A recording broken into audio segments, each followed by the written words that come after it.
One and all, welcome Bharat Army fans, welcome cricket fans, welcome Team India fans. It's me, Tommy Sandhu, here on a Saturday morning. Yes, happy Saturday to you, Kanal and Sanika, to you, Gurkurt, and to you, Yathat, as well. Hi, guys. Hello, hello, hello. Our mega fans watching right now in India. Thank you, of course, to Daffa News. There they are, the good people at Daffa News for making this show possible. And why are we here? We're here to talk about what is going on in London right now. Yes, we're going to talk weather. We're not going to talk traffic. We're not going to talk about any of the issues that London is facing. Just mainly what's happening in Lords, in North London, at St John's Wood, where the Lord's ground is located. And England are currently playing India. Now, it's day 3 today. There she is. Hello to all our and people coming. Hello to everybody watching this show, wherever you are around the world as well, and all our fans, all the people that take part in the show. Including the people that are messaging already. Keep your messages coming in. However you're watching, on YouTube, Facebook, Instagram, wherever, message, get involved in the show. This is your show. As we begin today, day 3 of England versus India, England begin the day at 119 for 3. But what a difference a day makes. Rewind back. Rewind 24 hours. And we were like, oh, it's a whitewash. Oh, England are rubbish. Oh, poor old England. Oh, England have collapsed. This is too easy. Are we looking so good because England looks so bad? And now it feels like the tables are somewhat turned a little bit. What does this mean for us right now? You've all slept on yesterday's play. We all saw 7 wickets go in 88 runs. Yathat, how are you feeling this morning? But one second, before we start, there's a comment on Insta. He is saying, oh, experts are back. Oh, the experts are back.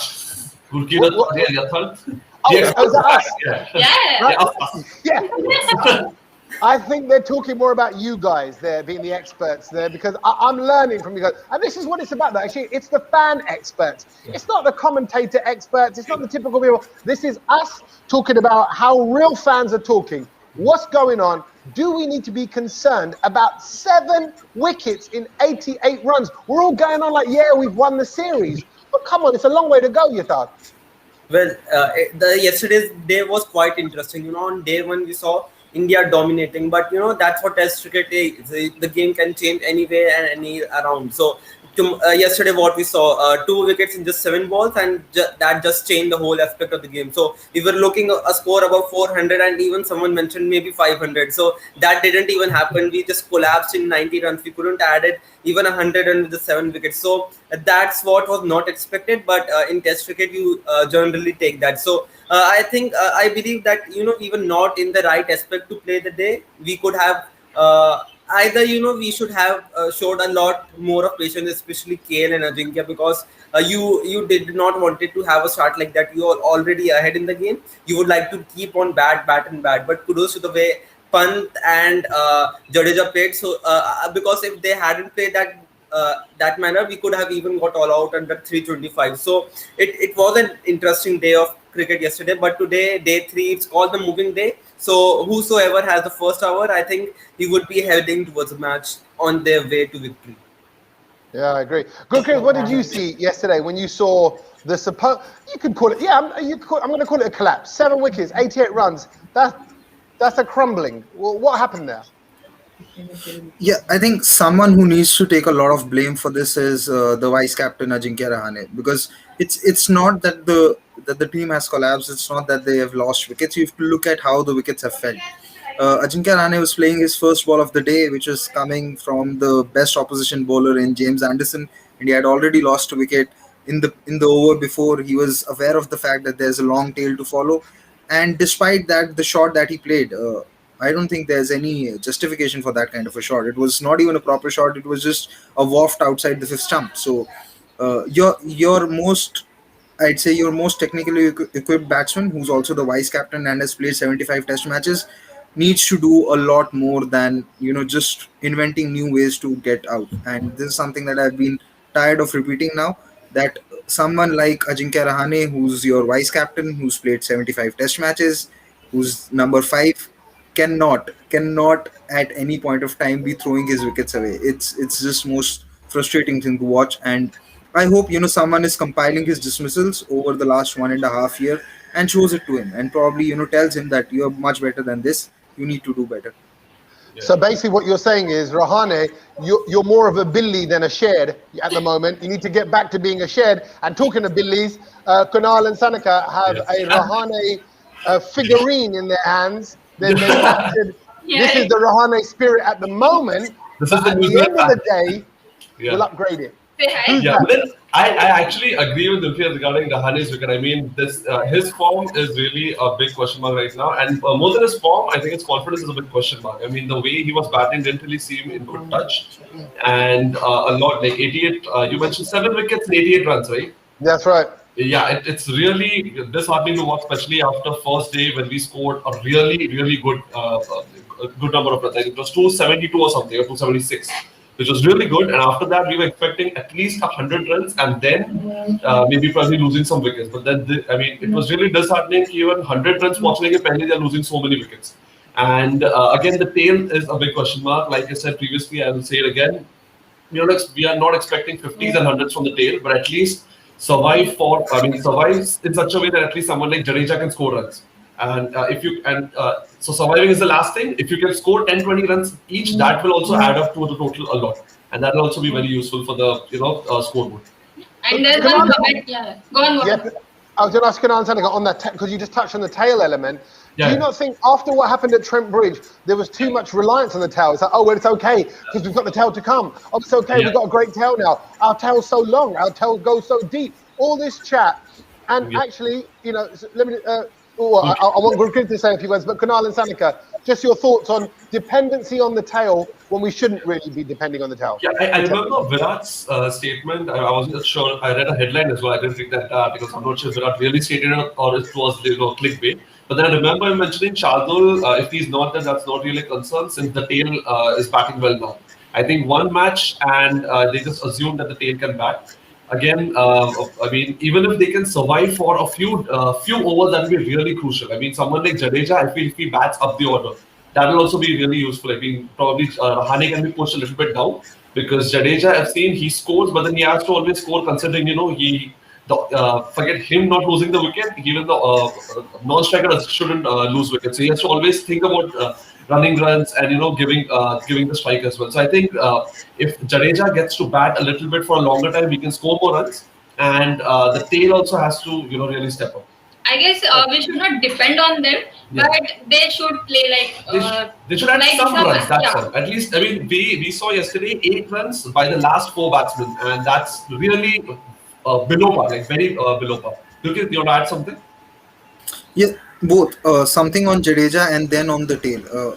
One thing which is been a huge improvement in Jadeja's batting is the way he's been leaving the ball. I think if you leave out the 2 openers, the third best batsman in the team who's left the ball extremely well has been Jadeja. If you look at this innings and the first innings in Trent Bridge. And coming to the tail, when India chose to play 4 pacers, where the 4th one was Ishant Sharma, or you could say it was Mohammad Siraj, you knew you were running the kind of risk which we saw yesterday. So I think these inferences that come out of one game, it's good if fans bring out those inferences, but not the team management, because team management essentially has treated Shardul Thakur as an all-rounder after 1 innings in Gabba. But if you look at Shardul Thakur's average in first-class cricket, it's lesser than Ashwin's average in international cricket. So, I am still not sold on the idea that Shardul Thakur is a better number 8 than Ravichandran Ashwin. Ravichandran Ashwin still has 4 or 5 centuries in Test match cricket. Shardul Thakur doesn't have it yet. And his average in first-class cricket against inferior bowling attacks is lesser than Ashwin's. So, I'm, somehow not comfortable with the idea that Shardul is an all-rounder or a bowling all-rounder, which Ashwin isn't. And when you run and you can't say that your tail has performed well after 1 innings, because a lot of those runs which came in Trent Bridge were just blind swinging. And blind swinging doesn't work in each and every innings. It doesn't happen. Can I just throw something in there, Gurpreet? Just a question for you, really. If you look at Virat Kohli's record over the last 11 tests, it's not that impressive. You could argue he's not been on the best form. So if we look back at anybody's stats, aren't we in danger of picking out things and coming to conclusions which aren't reflective of the player? I think we want Kohli, we want Rahane, we want those guys to do so well. There's a desire, there's a love for them, but there's a lot of people that aren't aren't performing. But this is where the respective legacies of each and every player come in. I completely agree with you that Virat hasn't scored runs since 2020, and his averages in 24 in the last 15-20 innings that he's batted. But at the same time, you have to be reflective of the fact that he's carried the batting lineup from 2015 to 2018, and I'll say a statement which might be outrageous at this moment, but even if Virat fails in this tour and the next two to South Africa, he still remains the best test batsman that the Indian side has. There is no denying that fact. So I don't think that, clubbing Virat with Pujara and Rahane is fair, and clubbing Shardul with Ashwin is not fair either. Shardul's record in first class cricket is not some 10 or 15 games. It's after 76 first class games. So we're not really nitpicking when I'm saying that he's not a better batsman than Ravichandran Ashwin. Ravichandran Ashwin has also played 70-80 test matches. So you can't really say that someone who's played 80 first class games and averaged lesser with the bat than someone who's played 80 test matches, has scored 400s, is a better batsman. So a lot of it is just recency bias, which we need to be, more apprehensive of, and be more considerate of. Criticism is fine, but we really can't be clubbing players who've had one or two odd quiet seasons with someone who's been inconsistent for a longer period of time. Say someone like Ajinkya Rahane, whose issues are not just of 2020 or 2021. His issues have been dating back to 2017. Okay, and actually connecting to that point, you said we shouldn't be clubbing players based on a little blip. We shouldn't equally be getting overly excited about our tail after one good performance. Exactly, I completely agree, which is what I said before you asked that question. Yeah, sorry. I just re-emphasized it. Okay. I love it. Does anybody else feel like Gurkinath could be a great CEO? It just feels like he's at the boardroom table. And there's just something about the way he pulls out stats. I'm a little bit more, I'm going to tell it truthfully, I'm a bit more nervous talking to Gurkinath than I am you two. I would probably have 5 of you for one Gurkinath. And then I feel that's a good balance, okay? And by the way, thank you, Gurkinath, for carrying on the Red for Roof bug today as well. That was beautiful. It was a lovely feeling across the ground yesterday at Lords as well, as everybody, including the Bharat Army, was supporting Red for Ruth, which is a hashtag that's going around to support the Ruth Strauss Foundation. It's a foundation that helps kids whose parents are about to pass away or have recently passed away. It's a really heartwarming cause, and there's donations and lots of promotions about it all throughout this test series, which I no doubt you'll see. Okay. Let's get back to it. I know Kunal and Sanika, you had a couple of points to make. I saw you kind of twitching. I'll let you come in. I can't remember what you were going to connect to. Not really. I think it was regarding Shardul and Ashwin, the debate over there. So even I was of the view that we need someone like Ashwin. We can't just say that Shardul can bat and that's why he's in place of Ashwin. I mean, Ashwin brings in a lot on the table just from his experience itself. The kind of delivery that he has, the kind of confidence that he has in his batting as well, it's really crucial. Secondly, I feel Virat has a tendency to go for pacers. I mean, this is just a fan perspective, but I've seen him prefer pacers over spinners, and in a way, it was an excuse that this individual can bat as well. Let's have someone like Shardul. So that might have been the thought behind it. It's a little bit something I'm guessing. But then again, I would always prefer having Jadeja and Ashwin on the side, and these two bring in a lot on the table. Secondly, in terms of the form of Virat Kohli and Rahane and Pujara, very rightly said by Gurkinath. I mean, we can't just club them together. I mean, Pujara might be a little bit different case, but then Rahane seems lacking confidence at the moment. I mean, I've seen Virat. When Virat is on the crease, it feels like he's going to score runs. When Rahane is on the crease, it just feels like he's trying to survive and he's just making sure he's in good touch. I think that is somewhere I feel Rahane needs to improve. Like, the confidence itself might be a big factor because Rahane is a talented batsman. We can't just deny that. And someone's mentioning, Akshat is mentioning after Melbourne innings, Rahane's form is horrible. The Indian management needs to look at his form and hope Rahane improves. I feel a lot has to do with believing in himself. And Rahane, over the years, he has really performed really well. And it's Gurkinath, I think we were discussing this in the during the World Test Championship. It's alternate. Like, one match he plays really well, and the other match the performance just drops completely. I think that's something which has to be taken care of. Yeah, I agree. I want to talk about getting today's play then. Oh, go on. Sorry, Gurpreet. Yeah, So, I was just adding to what Kunal was saying, that someone like Sanjay Manjrekar had summed it up beautifully when he said that Rahane doesn't carry his form.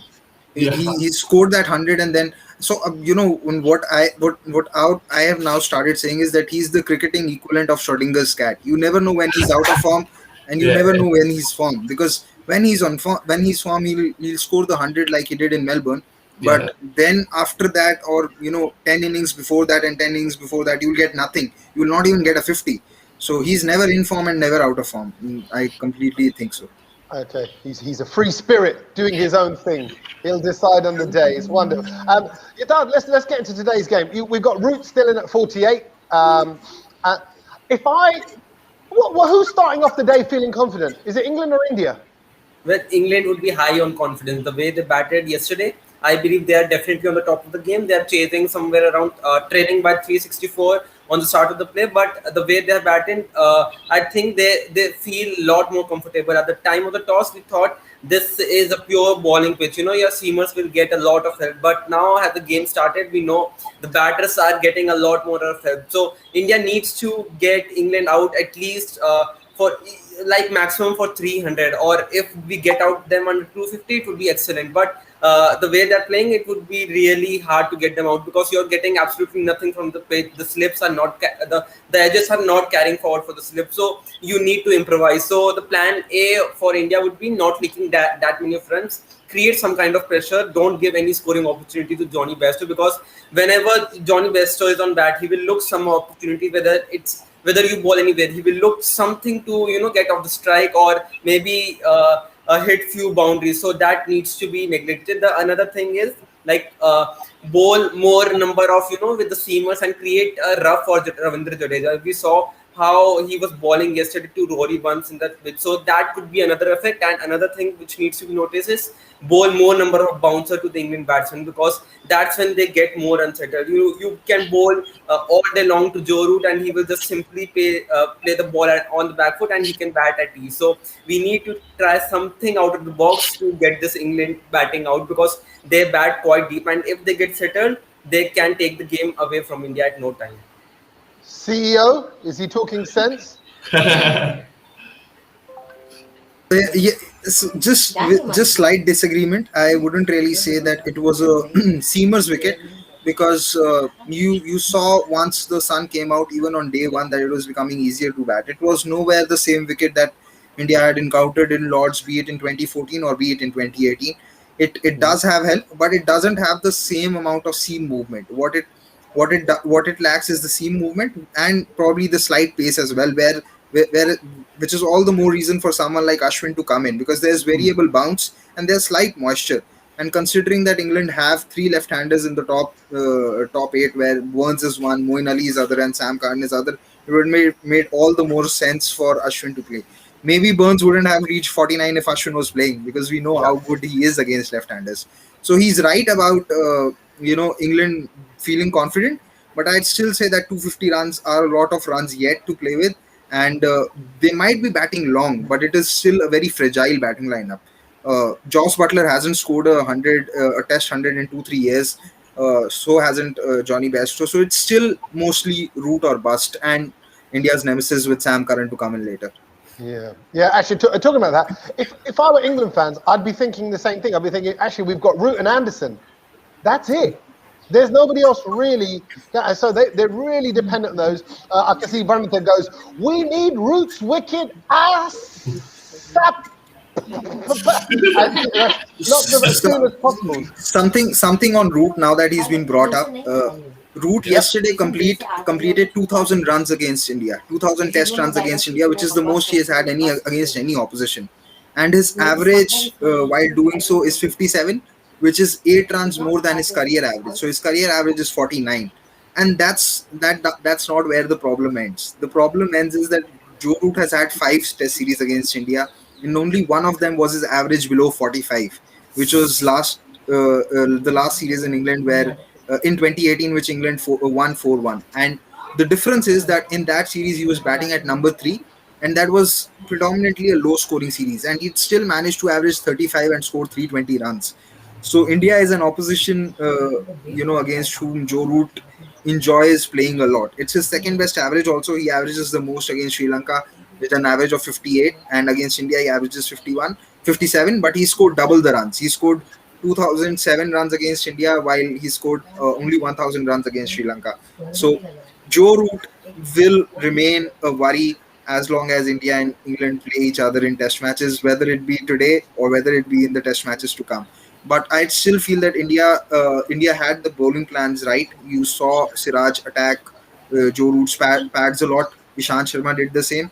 It's a matter of time. I'd say if India stick to that plan, that it might work out anyway.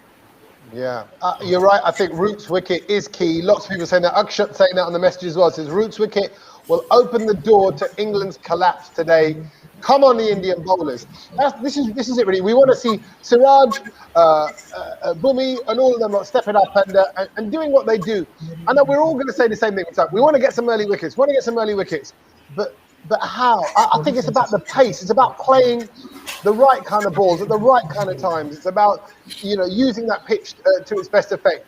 It's a sunny, dry-ish day. It's not rained last night. Who would you like to see really stepping up for the bowling, Kunal and Sanika? Because now it's game time. It's time for our bowlers to hit the action.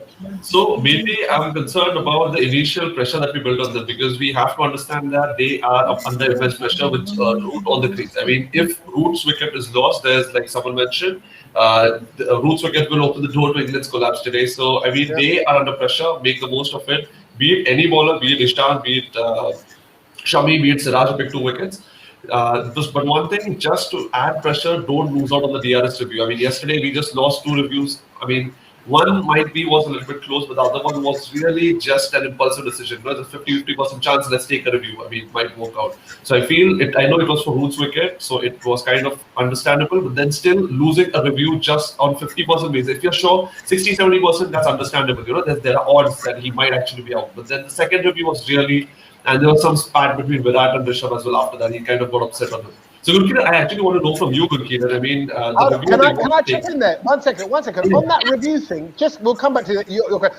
On that review thing, it was only the other day when who was it that challenged Virat's decision, made him go for the review, and then it paid off. So we're all like, oh wow, look at that! He's so close with the captain, and managed to influence him and all that, and the review paid off. So I think with the ghost of that story, people are now kind of going, come on, Virat, come on, like I'm pretty sure, and they're influencing him. And he's going, oh, okay, it worked last time, and now I think after 2 dead, strikeouts, I suppose, on the DRS, I think Virat's going to be like, listen, hey, I'll call it from now on. All right, I think it's going to be a little bit like that. Sorry, you were going to ask Gurkeerat something.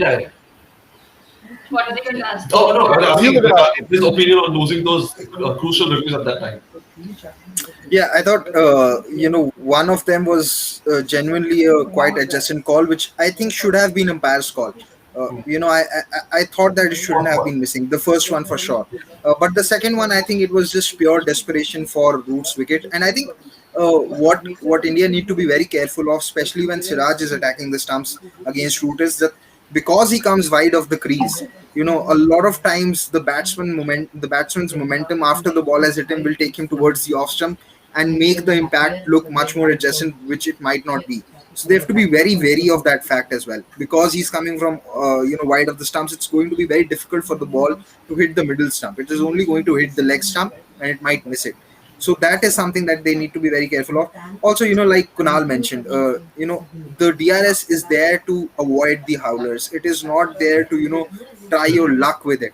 It is fine if you do it when you know that the innings is going to end and you have reviews available. But not when you've already lost one and then you become just desperate. Because Pant was stopping him from taking that review, but he still went for it. But but at the same stage you have to be okay with it, because if you look back at the first test match in the first innings, the wicket of Bairstow, even Mohammad Shami wasn't confident of going for the review, who was the bowler, but Virat went for it and then India got that wicket. In fact, Kunal and Sanika will remember this, that when Bumrah took his hat trick, Bumrah didn't want to take that review. It was just Virat forcing him. Nahi, bat baad mein lagaya. So it's a hit and a miss thing. When it comes off, it would look like a master stroke, and when it wouldn't, you would say that okay, he's not thinking enough. But you have to be you can't be very critical of it, is what I'd say. Okay. One thing I'm critical of is whatever food they're serving at tea time and at lunchtime. Because anytime they stop for tea and lunch, they come out, wickets go. People go. There must be someone spiking those sandwiches with something dodgy, I'm telling you. Because it feels like most teams have a little bit of a wobble getting back into the rhythm of the play. And we talk about the rhythm of Test cricket and what's needed and the pace and that long game and the natural instinct for these hitmen to hit balls and things like that. So coming out now, we want to quickly gain control of this game. Okay, so we want to quickly go and take those early wickets. Yatharth, are you feeling confident right now? You feel that can happen? Have we got it in us? We've got the bowlers, surely.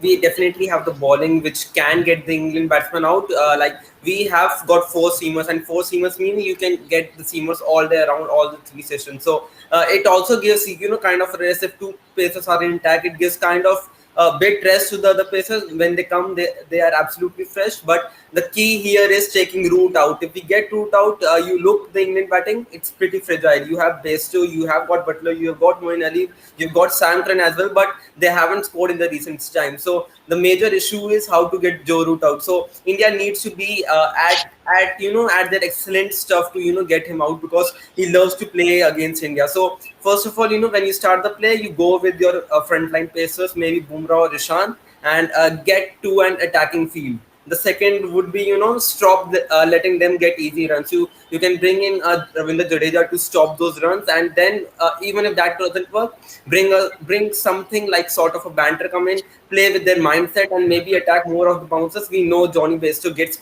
carried forward with the bouncers, and maybe he attack on the boundary and maybe a fielder catching it. So a lot of things can happen, but definitely get some sort of banter into play. You will also get some entertainment, and maybe that goes your way. So that would be my strategy for it.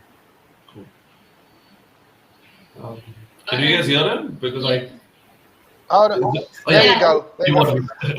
I was miming. I want you to. You're being shy.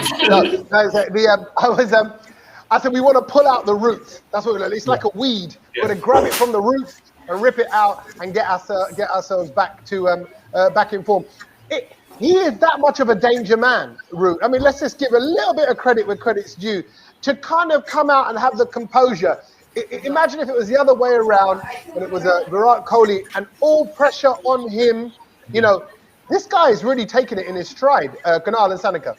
Yeah, I feel so. I love watching Joe Root do well. The reason being, I remember him playing under Alistair Cook, and I remember Ravi Shastri mentioning, by the time you leave this, I mean, there was an Indian tour where Alistair Cook had really not performed well in the first match, I think, and that's when Ravi Shastri in the post match had mentioned, don't worry, by the time you leave India, you'll become a master chef.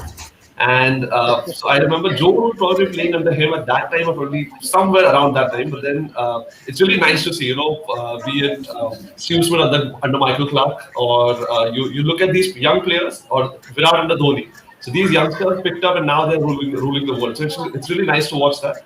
And Joe Root he's really talented. I mean, there's a reason why he's mentioned, said to be in the Fab Four as well. I think there was some debate in the middle. But then again, him performing really well, and there's no doubt that he is a part of the Fab Four. Lovely. Okay, lots of chat this morning. I feel more geared up for it. Maybe because it's a Saturday, the day's clear, and we're ready for a great day of cricket. We know it can go either way. Let's catch up with our Bharat Army boys. They are at the ground. This is what they're feeling right now ahead of day 3.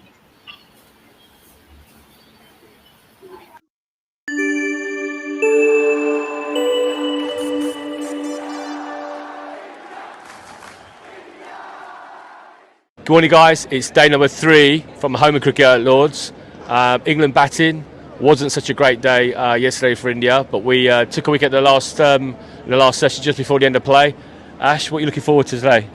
I'm hoping we can do what England done to us, knock out a few quick wickets. If we can get Root early, we get into the new players and get to those on not on so much form, I think we're going to have a good day. Yeah, and listen, I think, look, India had a fabulous day 1, Serge, didn't they, right? Not such a great start for day 2, but they battled, right? Took 3 wickets. We're still ahead of the game, aren't we? Yeah, I think our bowlers did the best they could do, but I think there's still more into it for today, and I think players like Bumrah and Ishan will step up with the experience, and I think that's going to be a vital key. For me, I think Jadeja, if he gets it going, he could pick up easily a few wickets just like that in a session. Yeah, listen, I mean, I think if you look at the sort of the day yesterday as a whole, from a bowling perspective, I thought Shami was fabulous. I thought Siraj was really good. I think Jassi maybe off the boil a little bit. Ishant coming back, he wasn't so great, was he? No, I think there's out of the four, we had a pair that were bowling good, and we had the other two fellas, they were a little bit off mark, giving away too many 4 balls, a little bit loose. The pressure wasn't being built. We need both ends covered with lots of pressure. Yeah. Because wickets are going to be really difficult to come by. Yeah. Every wicket we're going to have to work very hard for. Yeah. And what's going to be a good day for us today, Serge? What do you hope the day will end like for us? I'm hoping we can bowl them out. Ideally between 100 and 120 runs, just to give us a good platform for Sunday and possibly going into Monday. Yeah. The bowlers will have to be on top notch for us to do that. But it's also a case of having the fielders in the right place and not give away too many boundaries, and just to make sure we cut down on the singles. Yeah, absolutely. And listen, it's a beautiful day, Ash, right? Is there a better day to be at Lords today? Well, lots of people rate this place as the home of cricket, and I'm one of those fans. I love this place. It's a majestic ground, lots of history. Yes, people say it's all posh and stuff, but you know what? I don't think there's a better place in the world to watch cricket on a sunny day, especially when India are doing well. Yeah, couldn't believe more, right? Can we hope for anything better? It's day 3, it's a Saturday, it's a day when things move forward, right? Let's hope they move forward from an India perspective. Come on, India!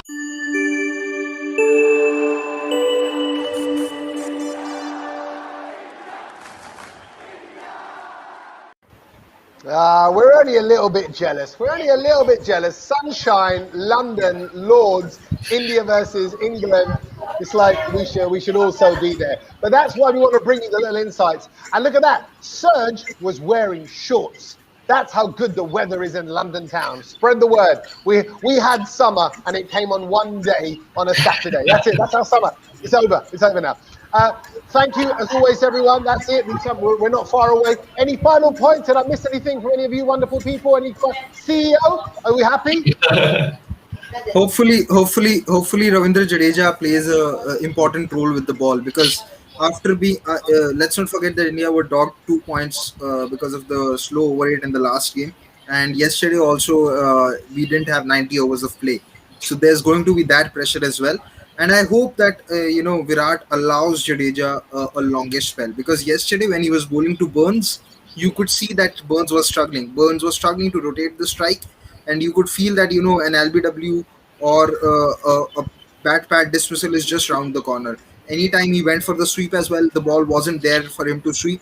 So I hope Jadeja plays an important role with the ball today, because if the sun stays out, the pitch is going to become drier. And if Moeen Ali can extract turn, then so can Ravindra Jadeja. Josh Butler is a right-hander.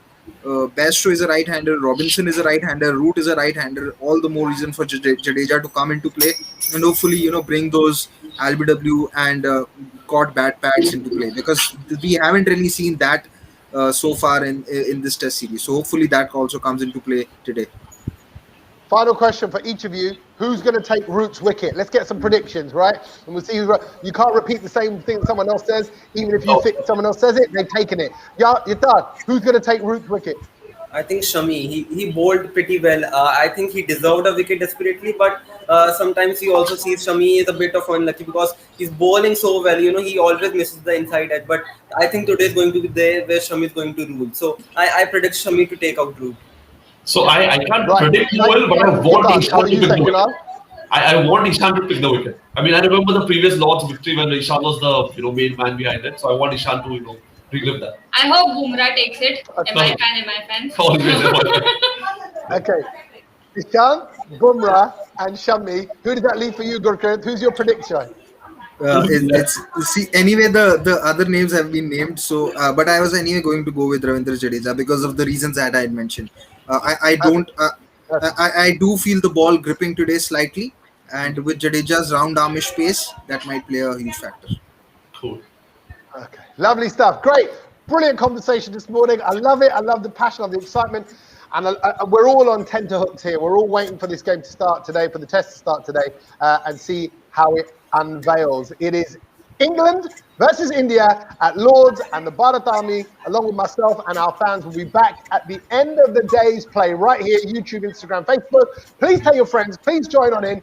Please feel free to give these people lots of criticism, and myself as well. If you want to challenge points, it's all healthy. It's all for the love of our team, India. So please get involved in the chat, and we'll catch up with you at the end of the day. Thank you, guys. Catch you later. Okay. Come on, Team India.